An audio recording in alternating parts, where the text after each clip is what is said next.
अमित भाई, why is meditation important और why should someone meditate? ये हर एक फील्ड के, हर एक उम्र के, हर एक जेंडर के लोगों के लिए बहुत ही फायदा कारक है। मैं आपको इसको थोड़ी रिसर्च सुनाता हूं। ये है मिशिगन यूनिवर्सिटी का ये रिसर्च है। उन्होंने 10,000 लोगों को इसमें इस रिसर्च में सिलेक्ट किए गए थे, अलग अलग उम्र से। उसमें टीनेजर्स भी थे, गोल्डन एजर्स भी थे, यूथ्स भी थे, मेल्स फीमेल्स, अलग अलग देश, अलग अलग धर्म से सभी लोगों को इंकॉर्पोरेट किया, 10,000 लोगों को। सभी लोगों पर रिसर्च किया गया कि अलग अलग जेंडर्स में क्या क्या लाभ होते हैं। आप सुनकर हैरत में आ जाएंगे अमित भाई, 3 महीने के लिए रिसर्च किया गया था और हर दिन हर इंसान को 20 मिनट के लिए मेडिटेशन करना है। उसके बाद जो रिजल्ट सामने आए वो मैं आपके सामने प्रस्तुत करता हूं। रिसर्च में ये पाया गया कि जो टीनेजर्स या यंगस्टर्स जिनकी उम्र 30 से कम है, उनको क्या क्या लाभ हुआ वो मैं आपको बताता हूं। मेडिटेशन करने से उनके कंसंट्रेशन पावर, उनका फोकस पावर 60 to 65% बढ़ गया। ये सिर्फ मेडिटेशन करने से। दूसरी चीज है, बच्चों और यंगस्टर्स को सबसे ज्यादा क्या मेमोरी की, उनकी शॉर्ट टर्म मेमोरी और लॉन्ग टर्म मेमोरी दोनों में 45% बेनिफिट हुआ सिर्फ मेडिटेशन करने से। उनका जजमेंटल पावर, क्या सही है क्या गलत है, उनकी मैच्योरिटी लेवल्स, दोनों मेडिटेशन करने से 36 से 38% बेनिफिट हुआ सिर्फ 3 महीने के अंदर की। ये मैं बात करता हूं। अब ये बात हुई, मैंने आपको टीनेजर्स और यंगस्टर्स की बात बताई।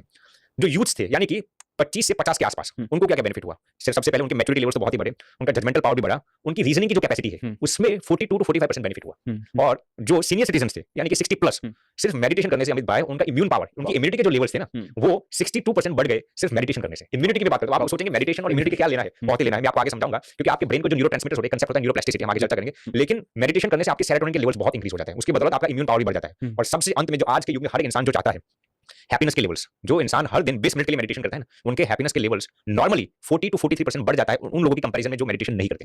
Happiness levels. दूसरी चीज, एंजाइटी, स्ट्रेस और डिप्रेशन के लेवल्स, जो लोग मेडिटेशन, जिन लोगों ने 3 महीने के लिए रिसर्च में शरीक हुए थे ना, उनके एंजाइटी और डिप्रेशन के लेवल 60 to 65% कम हो गए थे मेडिटेशन करने से। अब मैं आखिरी रिसर्च इस पर बताता हूं, जो आपका टॉपिक है और जो अक्सर आप पॉडकास्ट में बात करते हैं, लॉ ऑफ अट्रैक्शन पर। मेडिटेशन करने से लॉ ऑफ अट्रैक्शन में कैसे आपको फायदा होता है। अब देखिए, रिसर्चर्स इसको ढूंढते हैं लेकिन कारण मालूम नहीं पड़ा, लेकिन जो बेनिफिट होता है वो मैं आपको बताता हूं। आप जिस भी चीज को मैनिफेस्ट करना चाहते हैं, यदि जो इंसान हर दिन 20 से 30 मिनट किसी भी प्रकार का मेडिटेशन यदि दृढ़ता के साथ करता है ना, पूरे कंसंट्रेशन के साथ, ऐसा नहीं फोन उठा लिया देख लिया, ऐसा नहीं, तो रिसर्च क्लेम्स दैट आपकी जो मैनिफेस्टेशन करने की जो इच्छा है ना, वो 5 to 6 टाइम्स बढ़ जाती है केवल मेडिटेशन करने से। ये सब डॉक्यूमेंटेड वेल रिसर्च आर्टिकल्स है इस पर। तो ये है बेनिफिट्स मेडिटेशन के।